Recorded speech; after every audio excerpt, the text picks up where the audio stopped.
Okay, so BigQuery architecture. So on a very high level, BigQuery has two components. One component is basically for storage and another component is for performing queries. So storage is actually based on Colossus file system, which is Google's newer file system compared to Google file system, because in year 2003 Google released Google file system, and HDFS was inspired by Hadoop distributed file system, was inspired by Google file system in 2003. In year 2010 Google released Colossus file system, which is basically overcoming the limitations of GFS file systems. And what are the limitations of GFS file system, Google file system, which was released in 2003? So I am just highlighting this thing. So this is GFS white paper, and this is Colossus. So this is 2003, and this is 2010. So this one is having, like, HDFS was inspired in 2006 when Hadoop was created. So HDFS was created in 2006. So this particular open source project was inspired by GFS white paper. Now Colossus file system, you will find like GCS. So here only you will find Google Cloud Storage inspired by Colossus file system. And similarly, you will find BigQuery was released in 2000. This is BigQuery,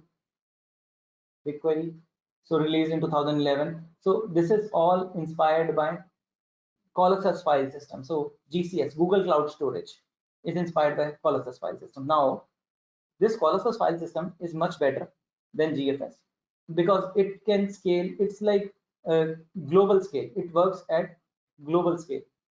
This is not global scale. This is only like one data center scale, maybe not like global scale, because it is master worker architecture, and the issues when it comes to sending heartbeat from worker to master.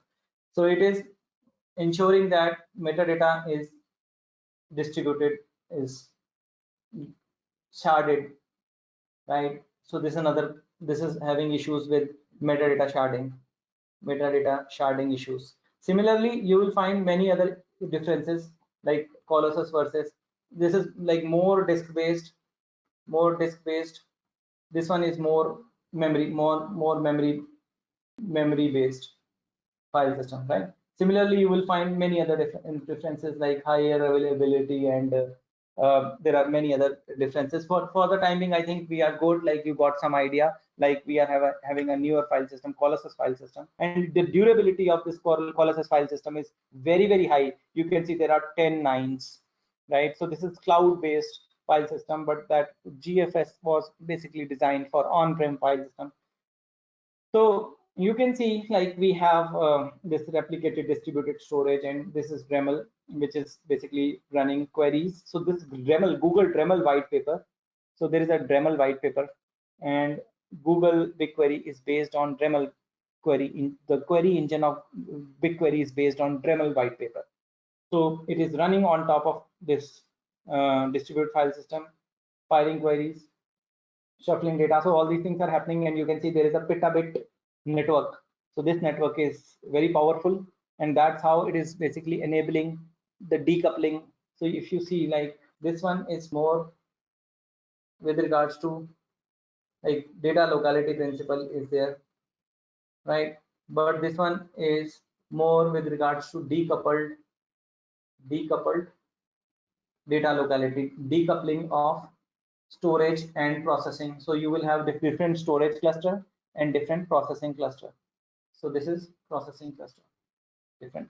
Yeah, GCS is similar to Azure data lake, or you can say AWS S3. It's similar to that. It's blob storage. So there are other differences also, but this is very important. This is like for design for on-prem. This is for cloud-based. So there are many other differences.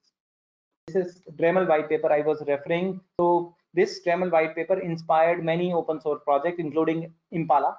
So Impala is also inspired by Dremel white paper. BigQuery is inspired by, it's not open source BigQuery, but it is inspired by Dremel white paper. You will get an idea like how things work under the hood. So if you see the BigQuery architecture, we have distributed storage, and then you fire the query. There are so many workers running in the Google data centers. They will basically retrieve data, they will shuffle data, and they will reduce data. So basically it's like map reduce architecture. It's not like literally map reduce, don't take me literally map reduce, but I am thinking aloud, like if you know the concept, because map reduce is very old, it is obsolete. But when it comes to concept, distributed processing concept, you will find Spark under the hood is also making use of mapping, shuffling, and then reducing. So you will find a lot of technologies, they make use of this MapReduce as a concept, not MapReduce API. So this is how it is internally working. Basically, it is shuffling data. Whenever there is a shuffling, that means there is a state change. So it is working on thousands of machines, which was not possible in the conventional architecture. So that's how BigQuery is basically able to join, aggregate, and we are able to achieve so good performance from the BigQuery. So we'll see how is the performance, but for the time being, just understand there is a distributed storage, and from there workers are retrieving data and then processing data, shuffling data, and then further workers are reducing the data or doing the aggregates. So this is high level architecture of BigQuery.